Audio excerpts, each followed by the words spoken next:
जय हिंद, भारत माता की जय। आप सभी को एक्स मुस्लिम हिना का सादर प्रणाम। दोस्तों, आज का दिन है 22 फरवरी, यानी कि ये बहुत ही एक इम्पोर्टेंट दिन है।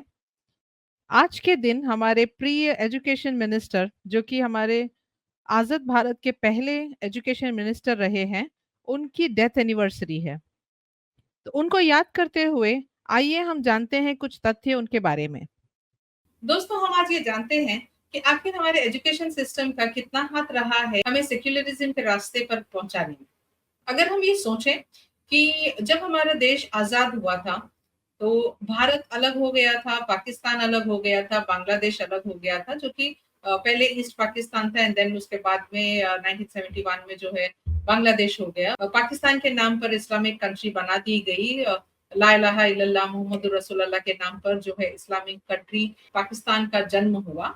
इन सब बातों से तो हम वाकिफ हैं ही। मेरा आज ये मुद्दा उठाने का मेन मकसद ये है कि आखिर आजादी के बाद हमें क्या हो गया था, अचानक से हम इतनी गहरी नींद में कैसे सो गए कि आज बात यहाँ तक आ पहुंची है कि हम अगर सही की बात करते हैं, सच्चाई की बात करते हैं, सनातन की बात करते हैं, सही सभ्यता की बात करते हैं और हमारी सही हिस्ट्री की बात करते हैं, तो तोहमत लगाई जाती है कि हम देश में उपद्रव फैलाने की कोशिश कर रहे हैं, हिंसा फैलाने की कोशिश कर रहे हैं और तरह तरह के बहुत सारे लांछन लगाए जाते हैं। तो ये क्यों होता है? और ये हमारे ही हिंदू भाई बहन करते हैं जो कि बहुत सेक्युलर बने हुए हैं, क्योंकि ये बिल्कुल ये हकीकत जान नहीं पा रहे हैं कि किस तरह से दबे पांव इनके घर के अंदर तक जो है खतरा घुस रहा है और इन्हें बिल्कुल पता नहीं है। ये जो दो मुंहे सांप है, जो गिरगिट की तरह रंग बदलते हैं, जिन्हें इसकी ट्रेनिंग एकदम बिल्कुल बचपन से दी जाती है, जैसे ही ये बोलना सीखते हैं, चलना सीखते हैं, वहां से इनकी ट्रेनिंग शुरू हो जाती है और उन्हें पूरी तरह से ब्रेन वॉश किया जाता है। ये मैं बिल्कुल भी अपने मुसलमान भाई बहनों को इसका दोषी नहीं मानती। ये सारे विक्टिम्स है, ये हमें और आपको समझना होगा कि हम इन्हें गलत नहीं ठहरा सकते हैं, इनकी गलती नहीं है। आप सोचिए, जब बच्चा पैदा होता है और उसको जो कुछ भी नॉलेज मिलता है, जो कुछ भी एजुकेशन मिलता है, उसी हिसाब से तो वो बड़ा होने के बाद में उसका बिहेवियर होगा, उसका थॉट प्रोसेस वैसे ही होगा, उसका बिहेवियर वैसे ही होगा। उसके उसकी जो धारणाएं गैर मुसलमानों के लिए है, वो सारी वही होंगी जो उसे बचपन से सिखाई गई है। अगर एक तालाब में मेंढक रहता है, उसे ये लगता है कि ये तालाब ही मेरी दुनिया है और इनकी दुनिया कुरान और हदीस से बाहर है ही नहीं। तो हम किस तरह से इन्हें दोषी ठहरा सकते हैं अपनी खुद की गलती के लिए? पाकिस्तान जो है खुले आम खुले तौर पे गजवाए हिंद की बात करता है और जिहाद की बात करता है। बांग्लादेश अभी बहुत सर उठा रहा है। तो मैं इसमें गलती इनकी नहीं मानती, गलती है उसकी जिसने ये सब लिखा है और इनके ऊपर नाजिल किया है। जो कुरान शरीफ लिख कर नाजिल की गई है, गलती वहां पर आती है। जो उसे फॉलो कर रहे हैं बिल्कुल अंधाधुंध, गलती उनकी नहीं है, क्योंकि उन्हें पहले ही बचपन में उनका ब्रेन डैमेज कर दिया गया है। तो हम इन्हें गलत नहीं ठहरा सकते। इस्लाम के नाम पर पाकिस्तान बनने के बाद हिंदुस्तान तो हमारे हाथ में था। भारत का वर्तमान और भारत का भविष्य, ये हम भारतीयों के हाथ में था। लेकिन किस तरह से इन आक्रांताओं के हाथ में ये भविष्य चला गया, हमें पता भी नहीं चला। जब तक हम अपनी रिसर्च नहीं करते हैं, तब तक हमें ये बात पता नहीं चलती कि आखिर हमारा भविष्य किसके हाथ में है। ये सारी बातें हमें तभी पता चलेंगी कि आखिर हम इतनी गहरी नींद में कैसे सोने लगे, क्यों हम जागरूक नहीं हैं, क्यों कल का जन्मा पाकिस्तान और बांग्लादेश अपनी लड़ाई में इतने अंधे होकर आगे बढ़ सकते हैं कि अपने खुद की बर्बादी कर रहे हैं। तो हम अपने देश की उन्नति के लिए जागरूक क्यों नहीं हुए? और हम जैसे एक्स मुस्लिम्स को क्यों आकर झिझोड़ना पड़ रहा है आप सभी सनातनी भाई बहनों को कि जागो, खतरा आपके दरवाजे पर खड़ा है। कब दस्तक देगा या बिना दस्तक दिए आपका दरवाजा तोड़कर अंदर खतरा पहुंच जाएगा, और बिना आपको संभलने का मौका दिए आप पर अटैक करेगा, इसलिए आपको सावधान हो जाना है। ये हमें क्यों समझाना पड़ रहा है? ये क्यों का जवाब आता है हमारे एजुकेशन सिस्टम से। अगर आप ये सोचे और थोड़ी सी रिसर्च कर लें कि हमारा जो एजुकेशन सिस्टम है वो किन के हाथों में था आजादी के फौरन बाद, जब हमारा देश आजाद हुआ था, ऐसा बिल्कुल भी नहीं था कि कोई भी भारतीय नागरिक इतना पढ़ा लिखा न हो जिसे एजुकेशन मिनिस्टर न बनाया जा सके। आप खोज कर लीजिए, हम और आप साथ में ही करते हैं। Let us type together first 5 education ministers of India. नीचे स्क्रॉल कीजिए, शो मोर पर क्लिक कीजिए। अब देखिए, पहला नाम आता है मौलाना अब्दुल कलाम आजाद जी का।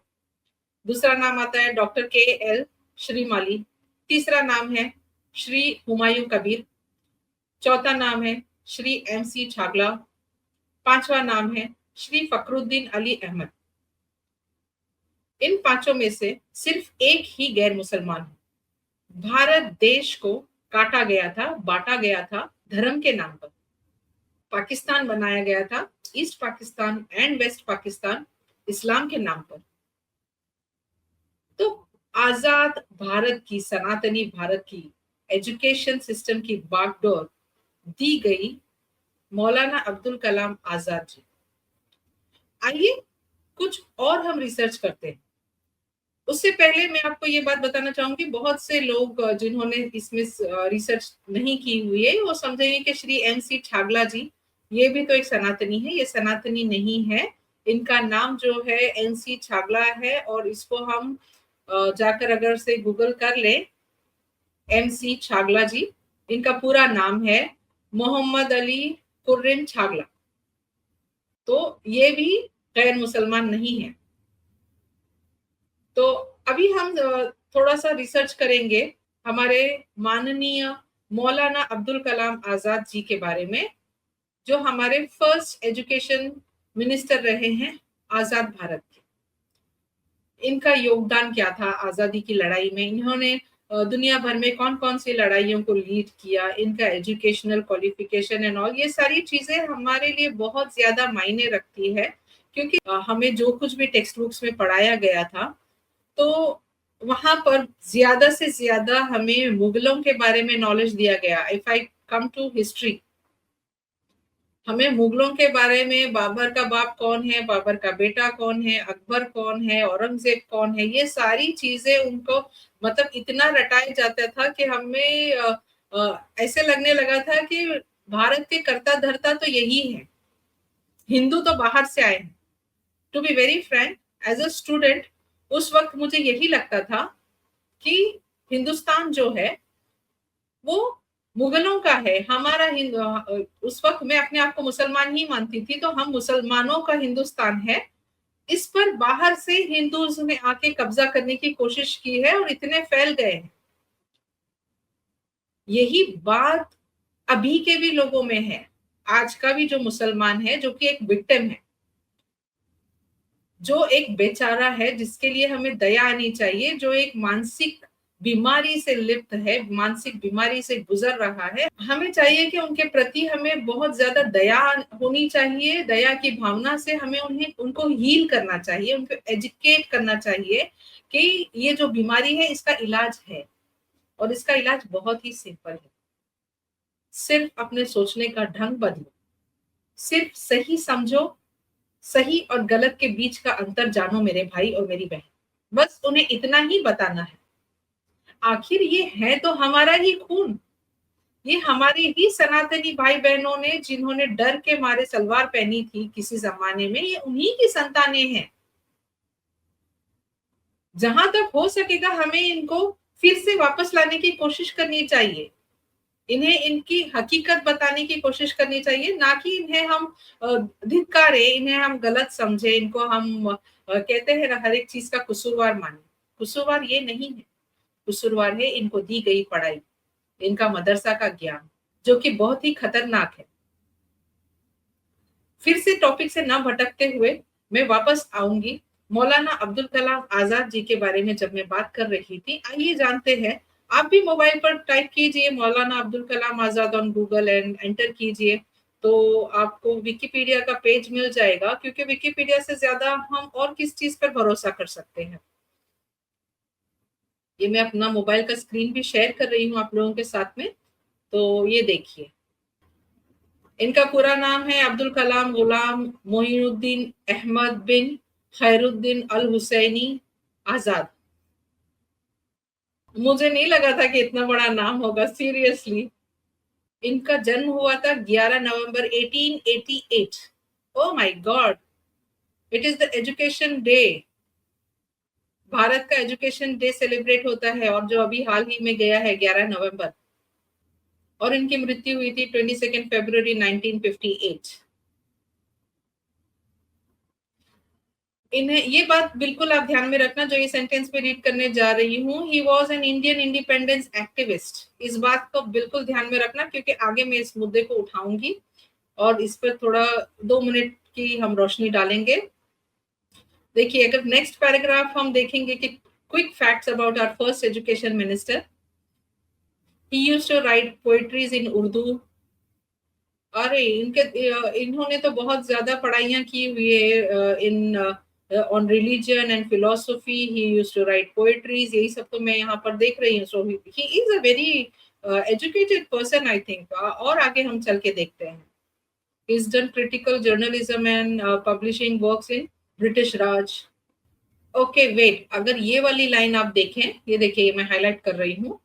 आजाद became the leader of खिलाफत movement, during which he came into close contact with the Indian leader Mahatma Gandhi.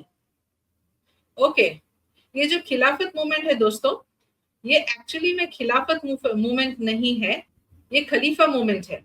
जहां पर जो सऊदी अरब है, अभी प्रेजेंटली जो सऊदी अरब है, उसमें खलीफा कौन बनेगा, ये जो लड़ाई चल रही थी ब्रिटिशर्स के खिलाफ, उसके लीडर थे मौलाना आजाद। और वो किस लिए लड़ रहे थे, किस मूवमेंट की लीडरशिप कर रहे थे, आप जरा, ये मजे की बात है। ये जो लड़ाई थी, जिसे खिलाफत मूवमेंट इंडिया में कहा गया, ताकि इंडिया के लोगों को, भारत के लोगों को भटकाया जा सके, क्योंकि इन्हें ये लगता था खिलाफत मूवमेंट सुनकर कि ये ब्रिटिशर्स के खिलाफ जो है वो लड़ाई लड़ रहे हैं, उनकी लीडरशिप कर रहे हैं। बिकॉज बहुत, आज तो सोशल मीडिया है दोस्तों, आज हम जरा सी बात नहीं होती, हम गूगल पर जाकर सर्च मार लेते हैं, यूट्यूब पे सर्च कर लेते हैं, Facebook, there are so many veg.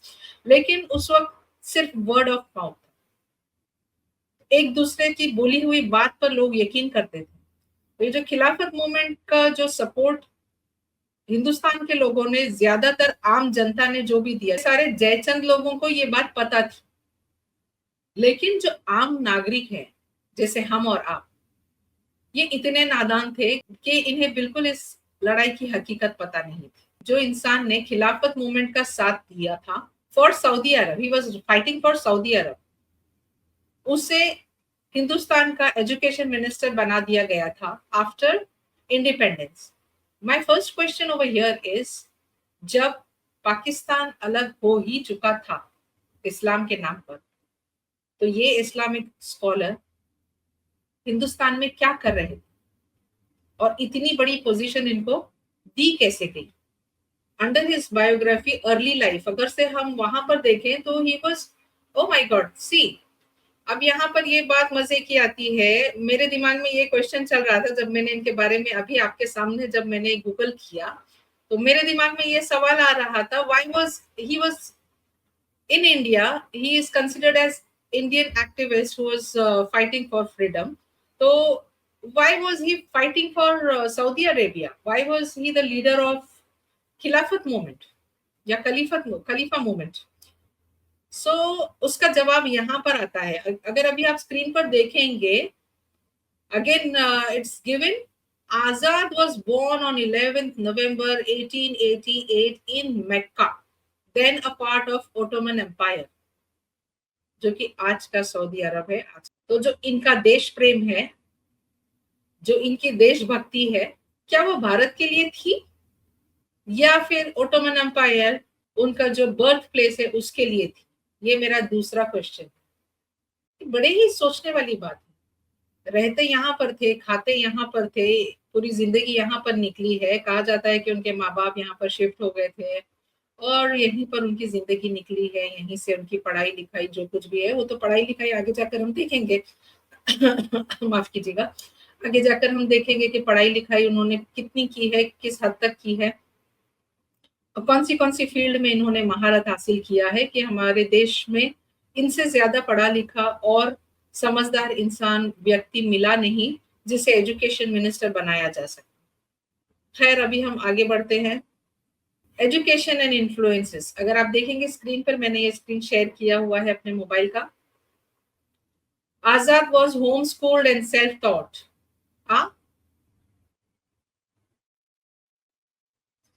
Azad was homeschooled and self-taught. Is no proper education, no proper line of education. Following fluency in Arabic as his first language. Obviously fluent होंगे Arabic में because he is from Saudi Arabia. Later on he learned the languages Bengali, Hindustani, Persian and English. There was a reason behind learning all these languages.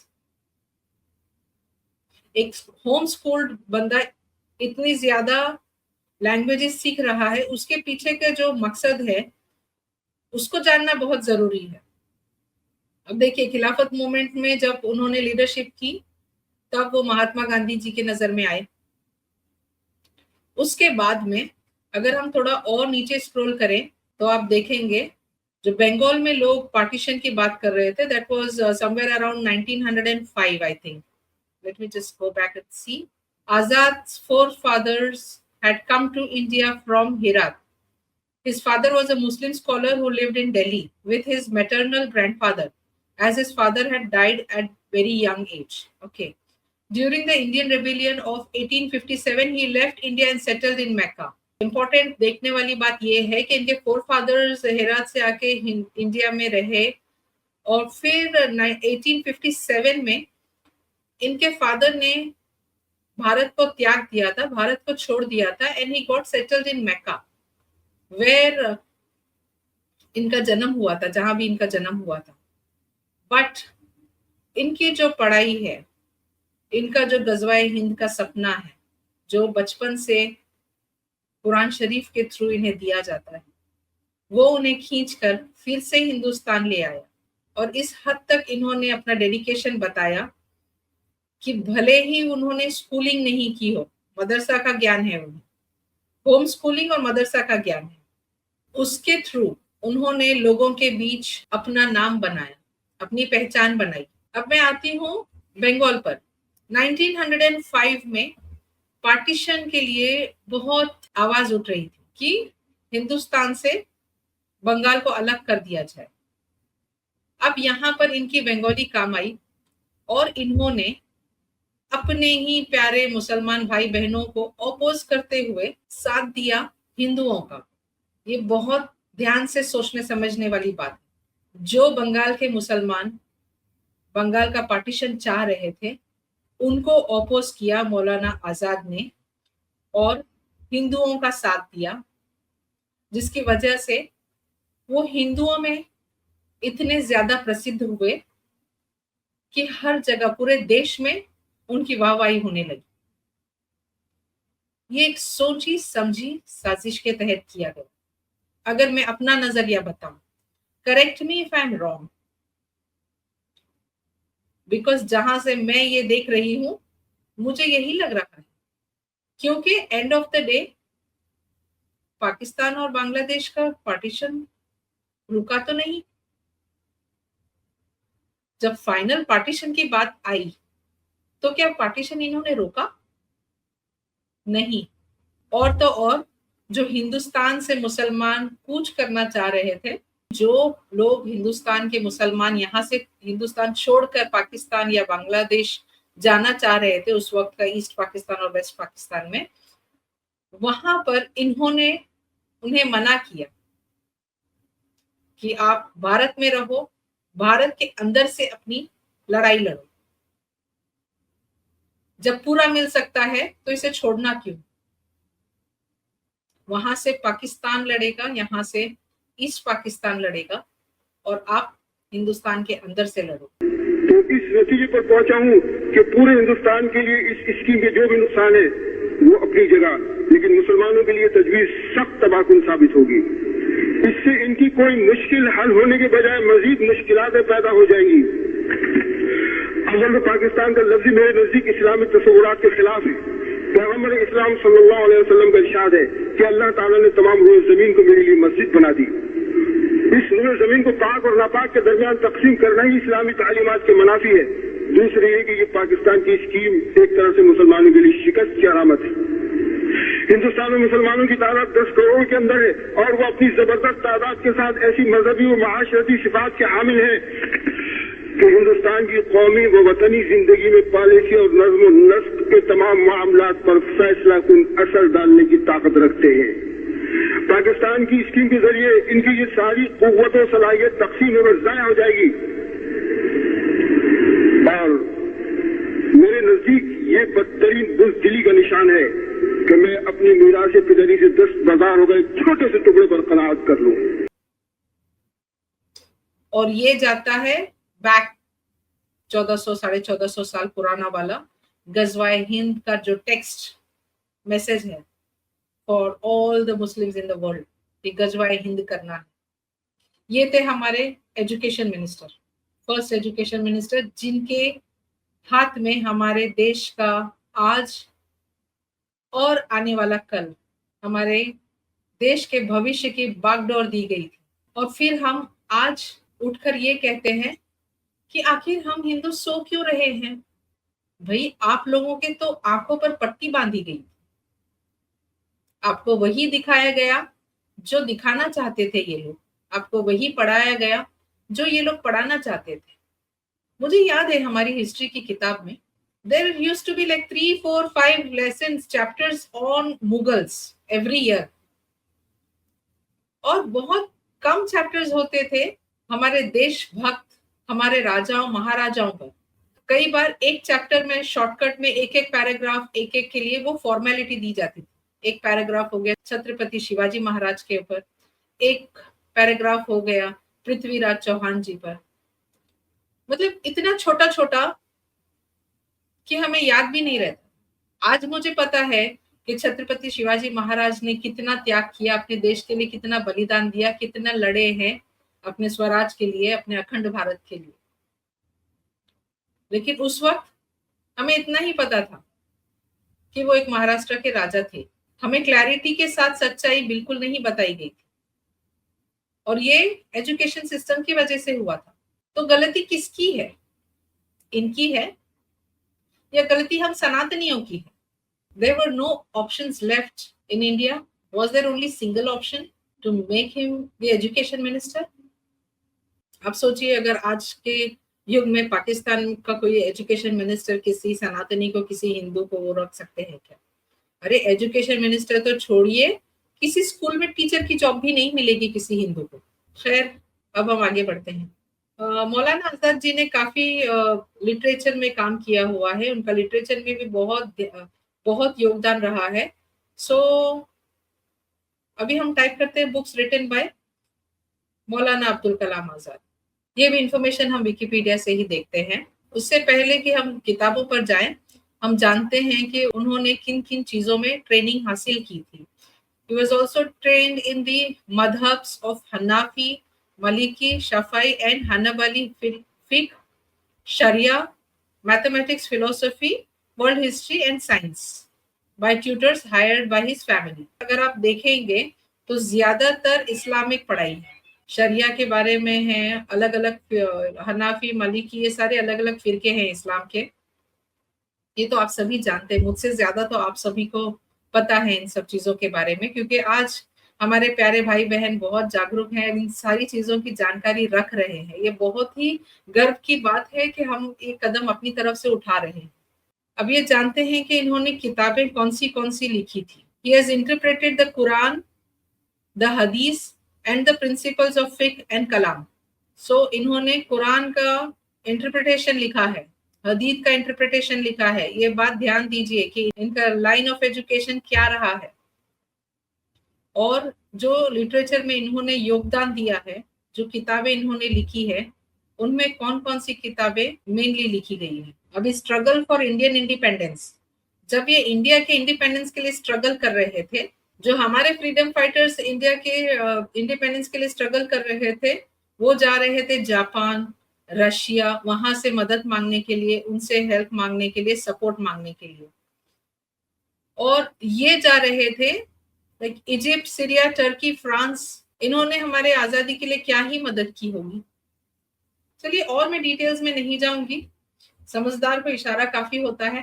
तो जो मेरा सवाल था कि हम इतने गहरी नींद में हम कैसे सो गए, हमें क्यों नहीं हिंदुस्तान की सभ्यता के बारे में इतना पढ़ाया गया जितना पढ़ाया जाना चाहिए था, हमें क्यों नहीं हमारे जो फ्रीडम फाइटर्स हैं उनके त्याग के बारे में डिटेल्स में नहीं पढ़ाया गया, हमें क्यों हमारे राजाओं महाराजाओं जिन्होंने आक्रांताओं के खिलाफ लड़े हैं उनके लिए जो पॉजिटिव उनका साइड था वो न बताते हुए हमें ये बताया गया कि औरंगजेब महान था, टीपू सुल्तान बहुत महान था, सीरियल्स भी दिखाए जाते थे, the sword of Tipu Sultan.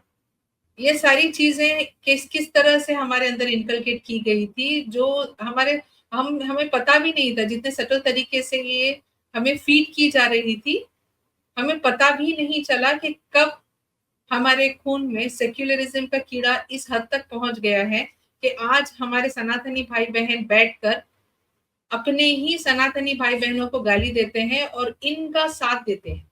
अब मैं क्या ही बोलूं, अब आप सोचिए। इस वीडियो को पूरा देखने के लिए आप सभी का बहुत-बहुत धन्यवाद। दोस्तों, आप जैसे कि जानते हैं कि मेरा ये चैनल अभी तक मोनेटाइज़ नहीं हुआ है और बहुत से दर्शक मेरे इस चैनल के मेंबर्स बनने के इच्छुक हैं। इसीलिए आप सभी को मैं ये बता देना चाहती हूँ कि मेरा एक पेट्रियन अकाउंट भी है, जिसका लिंक डिस्क्रिप्शन बॉक्स में दिया हुआ है। आप कृपया करके पेट्रियन अकाउंट के मेंबर्स बन सकते हैं। पेपाल के थ्रू और यूपीआई आईडी के थ्रू भी हमारी सहायता कर सकते हैं। इस चैनल को जितना हो सके आप शेयर कीजिए, इस वीडियो को लाइक कीजिए और मेरे यूट्यूब चैनल को बढ़ाने में मेरी मदद कीजिए। आप सभी का बहुत-बहुत धन्यवाद। जय हिंद, भारत माता की जय, जय भवानी।